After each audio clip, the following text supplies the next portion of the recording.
Hello दोस्तों, आपका स्वागत है हमारे चैनल द स्टोरी नॉलेज में। हमारे आज के वीडियो में हम डेल कार्नेगी द्वारा लिखित how to win friends and influence people book के बारे में जानेंगे। यह वीडियो आपको बुक की समरी प्रदान करेगा। आप भी बुक के टाइटल को पढ़कर सोच रहे होंगे, आखिर हमें इतने सारे दोस्त बनाने की जरूरत क्या है, लोगों को इन्फ्लुएंस करने की जरूरत क्या है। यह बात तो हमें तब समझ में आती है जब हमारे काम पड़ते हैं। यहाँ काम से मतलब है कि जब हम मुश्किल में होते हैं तब हमारा व्यवहार ही हमारे काम आता है। यह तो हम सभी अच्छे से जानते हैं। जब मुश्किल घड़ी आती है तब हमारा कमाया हुआ व्यवहार ही हमारे काम आता है। लोगों से काम निकलवाना और उन्हें इन्फ्लुएंस करना एक कला होती है जो कि सबके पास नहीं होती। इस कला को बुक में दिए गए रूल्स को पढ़कर सीखा जा सकता है। अगर आप इस कला से खेलना जानते हैं तो आपके अंदर एक अलग लेवल का कॉन्फिडेंस होगा। तब आप दुनिया में किसी भी इंसान से अपना काम निकलवा सकते हैं। पॉजिटिव तरीके से आप दुनिया को इन्फ्लुएंस कर सकते हैं। इस बात में कोई बुराई भी नहीं है। डेल कार्नेगी ने बहुत सारे लोगों पर रिसर्च करके पाया लोगों से व्यवहार कैसे किया जाए। ऐसी क्या चीज है कि कुछ लोगों का व्यवहार इतना अच्छा होता है, सारे लोग उनकी तारीफ करते हैं, वहीं कुछ लोगों के व्यवहार से हर कोई चिढ़ा हुआ रहता है। अगर आप सच में चाहते हैं लोग आपको पसंद करें, आपकी बात सुने, आप भी दूसरों से अपनी बात मनवा सके, तो आपको इसे अवश्य पढ़ना चाहिए। तो चलिए शुरू करते हैं। मेरा एक दोस्त बहुत ही आवाज करके खाना खाता था। जब भी हम लोग साथ में खाना खाते थे उसकी यह बात मुझे बहुत ज्यादा इरिटेट करती थी। मुझे बहुत गुस्सा आता था। यह इंसान अपना मुंह बंद करके खाना ही नहीं खाता। मैं अपने दिमाग में ही बहुत ज्यादा गुस्सा हो जाता था। फिर एक दिन मैं अपना गुस्सा अंदर नहीं रोक पाया। मैं चिल्लाने लगा, तुम अपना मुंह बंद करके क्यों नहीं खाना खाते हो? इतने बड़े हो गए, अभी भी बच्चों की तरह खाते हो? जानवरों की तरह क्यों खाना खाते हो? यह मेरा प्राउडेस्ट मोमेंट नहीं था। आपको क्या लगता है इसके बाद क्या हुआ होगा? क्या आपको लगा उसने कहा होगा, हाँ यार सही कह रहे हो, मैं तो जानवरों की तरह खाता हूँ, आज से मैं इंसानों की तरह खाना शुरू कर दूंगा? निश्चित ही नहीं, उल्टा वह मुझसे गुस्सा होकर चला गया। इसके बाद भी उसने अपनी हैबिट नहीं बदली। हम में से अधिकतर लोग यही करते हैं, दूसरों को क्रिटिसाइज और कंप्लेंट करते हैं। ये होप करते हैं वह अपना व्यवहार ठीक कर लेंगे। अब जरा ध्यान से सोचिए, कितनी बार हुआ है जब आपने किसी को क्रिटिसाइज किया वह वास्तव में चेंज हो गए? ज्यादातर समय लोग क्रिटिसिज्म पर रिस्पॉन्ड नहीं करते। इनफैक्ट न तो वो अपना व्यवहार बदलते हैं, उल्टा वो यह सोचते हैं कि आप एक बुरे इंसान हैं। जब भी हम किसी को क्रिटिसाइज करते हैं तो यह दिखाते हैं कि हमारे अंदर कोई एम्पैथी नहीं है। हम लोग दूसरे का नजरिया समझ नहीं सकते। कभी भी ऐसा मत सोचिए आप दूसरे लोगों से बहुत बड़े हैं। आप दूसरे लोगों से ज्यादा जानते हो क्योंकि आप बहुत नॉलेजेबल और कल्चर्ड हैं। हम सब लोग एक ही तरह के हैं। बस आपको भी दूसरों से बात करते समय यह चीज याद रखनी होगी। जब भी आप दूसरे लोगों से डील कर रहे होते हैं तो हमेशा यह याद रखिए, लोग कभी लॉजिक से नहीं सोचते, वह इमोशन से सोचते हैं। किसी को समझाना एक कंस्ट्रक्टिव क्रिटिसिज्म हो सकता है, लेकिन क्या उन्होंने इसके लिए आपसे पूछा है? इसके अतिरिक्त आप एक बुरा काम कर रहे हैं। कोई भी बेवकूफ किसी को भी क्रिटिसाइज और कंप्लेंट कर सकता है, लेकिन इसके लिए एक कैरेक्टर और सेल्फ कंट्रोल चाहिए होता है। किसी को अंडरस्टैंड और फॉरगिव करना। दूसरों को गलती के लिए समझाने से पहले उनका पॉइंट ऑफ व्यू समझने की कोशिश करें। इससे आप बहुत एम्पैथेटिक हो जाएंगे, दूसरों को और अच्छे से समझ पाएंगे। आपको किसी दूसरे से बात करने से पहले यह सीक्रेट पता होना चाहिए। सिर्फ एक ही तरीका है जब भी कोई कुछ करता है, एक फंडामेंटल चीज है, और वह यह है कि उन्हें उसे करने का मन होना चाहिए। तो आप उन्हें किसी काम को करने का मन कैसे करा सकते हैं? उनको कुछ ऐसा देकर जिसकी उन्हें जरूरत है। इसको कुछ इस तरह समझते हैं। मेरे स्कूल में एक टीचर थे जो बहुत ज्यादा स्ट्रिक्ट थे। हर किसी की टाई एकदम सही लेंथ की होनी चाहिए। सामान्यतः कोई भी इस पर ध्यान नहीं दे रहा था।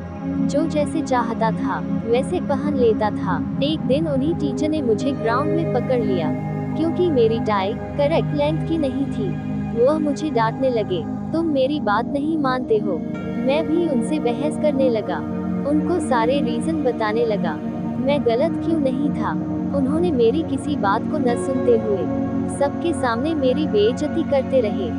दूसरे दिन मेरे उन्हीं टीचर ने मेरे दोस्त को क्लास में पकड़ा, उसी सेम इशू के लिए। लेकिन इस बार जो हुआ, उसने मेरा नजरिया ही बदल दिया। मेरे फ्रेंड ने सिर्फ स्माइल किया, फिर टीचर से कहा, हाँ सर, हम समझ रहे हैं, आप हम लोगों को और अधिक स्मार्ट बनाना चाहते हैं। आप बिल्कुल ठीक कह रहे हैं, मैं अपनी टाई बाथरूम में जाकर फिक्स कर लेता हूँ। फिर वह टीचर ने एकदम से हंस दिया। उन्होंने मेरे दोस्त की पीठ पर हाथ रखा, उसे जाने दिया। टीचर को कोई फर्क नहीं पड़ता था मेरे और मेरे दोस्त से। उनको पर्सनली मुझसे कोई प्रॉब्लम नहीं थी, वह बस एक फीलिंग ऑफ इम्पोर्टेंस को ढूंढ रहे थे। मेरे फ्रेंड ने उन्हें इम्पोर्टेंट फील करा दिया, इसलिए उनका सारा गुस्सा भी शांत हो गया। वह एक रीजनेबल इंसान भी बन गए। लोगों को क्रिटिसाइज करना बहुत आसान है। अगर आप लोगों को इन्फ्लुएंस करना चाहते हैं, तो आपको लोगों को कॉम्प्लीमेंट करना सीखना होगा। यह चापलूसी करने से कुछ अलग है। चापलूसी करना ऑनेस्ट नहीं होता, यह बहुत सेल्फिश काम होता है। आप अपना पर्सपेक्टिव ही बदल दीजिए, दूसरों के अंदर अच्छी चीजों को ढूंढना शुरू कर दीजिए। अगर आपको किसी के अंदर कोई क्वालिटी पसंद है, तो उसे बताना सीखिए। अक्सर शादियों में ऐसी प्रॉब्लम होती है, जिसे लैक ऑफ एप्रिशिएशन कहते हैं। दूसरों को अप्रिशिएट करना सीखिए, उन्हें सिंसियर और जेन्युइन कॉम्प्लीमेंट्स दीजिए। इस तरीके से आप उनका दिल जीत लेंगे, फिर वह आपको हर तरीके से हेल्प करेंगे। दूसरों को इन्फ्लुएंस करने का सिर्फ यही तरीका है, उनके इंटरेस्ट के बारे में बात करिए, उनको दिखाएं कि वह अपनी विशेस को कैसे पूरी कर सकते हैं। हर चीज जो हम लोग अपने लाइफ में करते हैं, वह सिर्फ अपने लिए ही करते हैं। शादी करते हैं क्योंकि हमें सेंस ऑफ सिक्योरिटी चाहिए। हम काम करने जाते हैं क्योंकि हमें पैसे चाहिए। यहाँ तक कि लोग चैरिटी को पैसे देते हैं, वह इसलिए नहीं कि वह सेल्फलेस हैं, बल्कि इसलिए कि वह अंदर से अच्छा फील करना चाहते हैं। उन्होंने किसी की मदद कर दी, उनको तो यह भी फर्क नहीं पड़ता उनके पैसे कहाँ जा रहे हैं, वह सिर्फ अच्छा फील करना चाहते हैं। मैं एक अच्छा इंसान हूँ। लेखक एक इंसिडेंट के बारे में बताते हैं, एंड्रू कार्नेगी के साथ, जो दुनिया के सबसे बड़े आदमियों में से एक थे। उनकी बहन के 2 बच्चे थे, जो याले यूनिवर्सिटी में पढ़ रहे थे। वह बहुत परेशान थी, उनके बच्चे वापस लेटर नहीं लिख रहे। तब एंड्रू ने कहा कि वह जरूर उनको रिप्लाई करवा देंगे। फिर उन्होंने एक लेटर लिखा। लेटर के एंड में लिखा कि मैं इस लेटर के साथ $5 अटैच कर रहा हूँ। लेकिन उन्होंने वह पैसे अटैच नहीं किए। कुछ ही दिनों में उनके बच्चों ने वापस एक लेटर लिखा, उनको पैसे नहीं मिले। यह थोड़ी सी फनी स्टोरी है, लेकिन यह ह्यूमन की एक फंडामेंटल चीज को बहुत अच्छे से समझाती है। वो चीज है कि जैसे ही आप किसी की नीड के बारे में बात करेंगे, उनका इंटरेस्ट जाग जाएगा। ऑथर ने एक और एग्जाम्पल अपनी लाइफ का दिया। उन्होंने इसको अपनी लाइफ में कैसे अप्लाई किया। वो एक होटल में क्लासेस लिया करते थे। एक दिन होटल के मैनेजर से उनको एक नोटिस मिला, उनका रेंट 300% बढ़ा दिया जाएगा। अब वह नॉर्मल लोगों की तरह उनके ऑफिस में जाकर बवाल कर सकते थे, लेकिन वह शांत होकर उनके एडवांटेज और डिसएडवांटेज के बारे में बात करने गए। उन्होंने कहा कि एक एडवांटेज आपको यह मिलेगा कि हाल खाली रहेंगे, तो आप कभी भी किसी को दे सकते हैं। हो सकता है कि आप एक्सपेंसिव इवेंट्स कराकर ज्यादा पैसा कमा लें, लेकिन डिसएडवांटेज यह रहेगा, आप मुझसे कोई पैसा रिसीव नहीं करेंगे, क्योंकि मैं तो रेंट नहीं पे कर सकता, मैं तो चला जाऊंगा। इसके अलावा जितने लोग मेरा लेक्चर सुनने आते हैं, वो सब आपका होटल देखते हैं, आपकी फ्री पब्लिसिटी होती है। अगर यहाँ लेक्चर नहीं होंगे, तो लोग आपके होटल के बारे में नहीं जानेंगे, वो कभी यहाँ आएंगे भी नहीं। अगले दिन उनसे कहा गया कि उनका रेंट सिर्फ 50% बढ़ाया जा रहा है। वो यह सब इसलिए कर पाए क्योंकि उन्होंने दूसरे की नीड्स के बारे में बात की थी।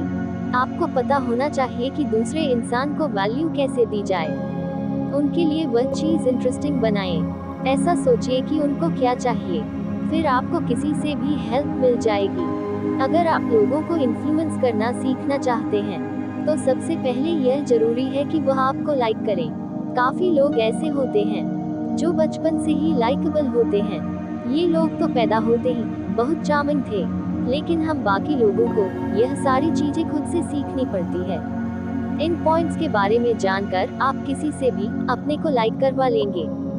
लेखक बताते हैं कि हम कैसे अन्य लोगों में वास्तविक रूप से रुचि ले सकते हैं। मैं हमेशा से बुक्स, साइकोलॉजी और दूसरी नई चीजों सीखने में इंटरेस्ट रखता था। यह मेरा पैशन था। मैं जब भी किसी से मिलता तो हमेशा उन्हीं चीजों के बारे में बात करता था। मैं यह सोचकर करता था, जब मैं बात कर ही रहा हूँ तो बकवास चीजों के बारे में बात करने से अच्छा है मैं उन चीजों के बारे में बात करूँ जिसमें मुझे इंटरेस्ट है। जरा ध्यान से सोचिए, यह एक बहुत सेल्फिश तरीका है।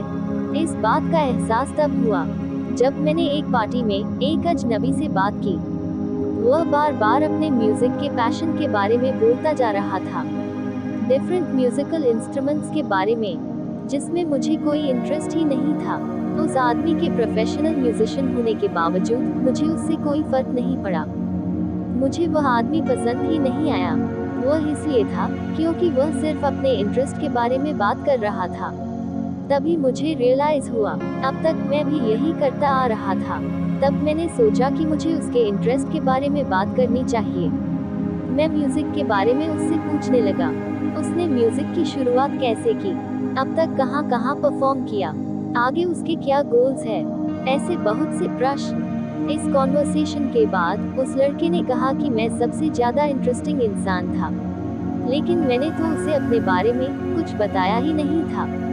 ज्यादा टाइम तो सिर्फ उसी ने ही बोला था, लेकिन मैंने उसकी पर्सनालिटी में एक जेन्युइन इंटरेस्ट दिखाया था, इसलिए उसको लगा कि मैं भी एक इंटरेस्टिंग इंसान हूँ। इसके बाद उसने मुझे एक कॉन्सर्ट के फ्री टिकट दिए। ये ऐसा बेनिफिट था जो मुझे नहीं मिलता अगर मैं उसमें इंटरेस्ट नहीं दिखाता।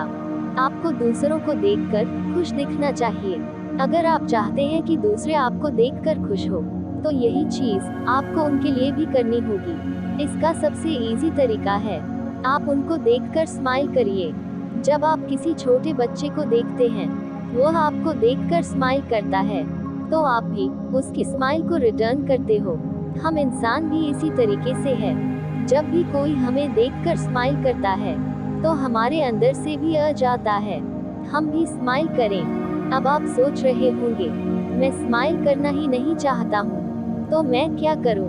तो ये बहुत सिंपल है, बस आप अपने आप को स्माइल करने के लिए फोर्स करिए। काफी स्टडीज से यह पता चला है, बस खुशी को एक्ट करने से या फेक स्माइल करने से आप खुश हो जाते हैं।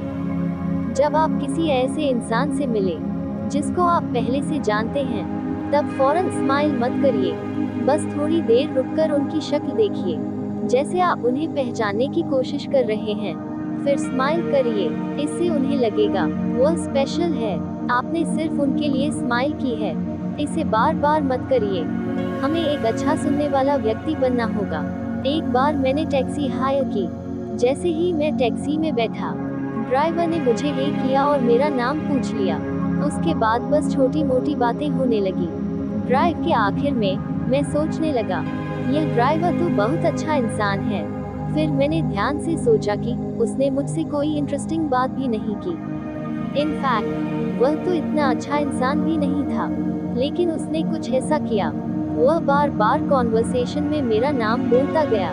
हमेशा याद रखिए, एक इंसान का नाम सबसे स्पेशल वर्ड होता है। आपकी पूरी आइडेंटिटी, आपकी हर चीज आपके नाम से ही अटैच होती है। ज्यादातर लोग अपने नाम को बहुत इम्पोर्टेंस देते हैं। यह बहुत बुरा इंप्रेशन डालता है। जब आपने किसी से उनका नाम पूछा, फिर थोड़ी ही देर में उसे भूल जाएं। ऐसे ही जब आप किसी कस्टमर केयर में बात करते हैं, तो उधर से आवाज आती है, good morning sir, I am आशी, मैं आपकी क्या मदद कर सकती हूँ? तब अगर आप रिप्लाई करें, हेलो आशी, हाउ आर यू, फिर आप अपनी समस्या उनके साथ शेयर करें, तब आप एक प्रभावशाली तरीके से अपनी समस्या हल करवा सकते हैं। क्योंकि सामने वाला भी दिन भर के काम के बोझ से थका महसूस करता है। ऐसे में आपका थोड़ा सा अच्छा कॉन्वर्सेशन उन्हें रिलैक्स कर देगा। आप अपने कॉन्वर्सेशन के बीच में उनका नाम अवश्य लेते रहें। वह आपकी समस्या के लिए हर संभव प्रयास करेंगे। लेखक बताते हैं कि हमें अपने नाम के महत्व को पहचानना होगा। मैं अपने एरिया के एक डॉक्टर के बारे में बताता हूँ। ये डॉक्टर ज्यादा फेमस है। दूसरे अन्य डॉक्टरों के कंपैरिजन में वो दुगने पेशेंट देखते हैं। लेकिन मुझे यह बात समझ में नहीं आई, एक डॉक्टर किसी दूसरे डॉक्टर से कैसे बेहतर हो सकता है। सभी डॉक्टर इक्वली क्वालिफाइड थे। हर कोई एक अच्छा डॉक्टर था। फिर मैंने उनके साथ एक अपॉइंटमेंट बुक की। तब मैं समझ गया कि हर कोई उन्हें क्यों पसंद करता था।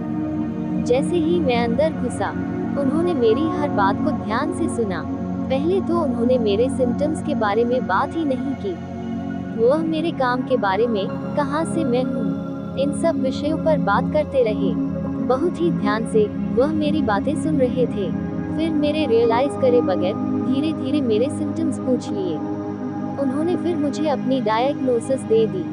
इस पूरे टाइम वो बहुत पेशेंटली मेरी सारी बात सुन रहे थे। मुझे रियलाइज हुआ कि वह क्यों इतने फेमस है। इसलिए नहीं कि वह अन्य डॉक्टरों की अपेक्षा ज्यादा क्वालिफाइड थे, बस इसलिए था कि वह बहुत ज्यादा ध्यान से सुन रहे थे।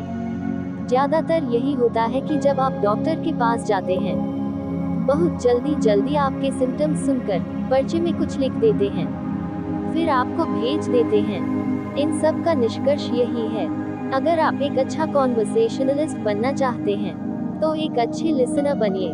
दूसरे इंसान को अपने बारे में बात करने के लिए इनकरेज करिए।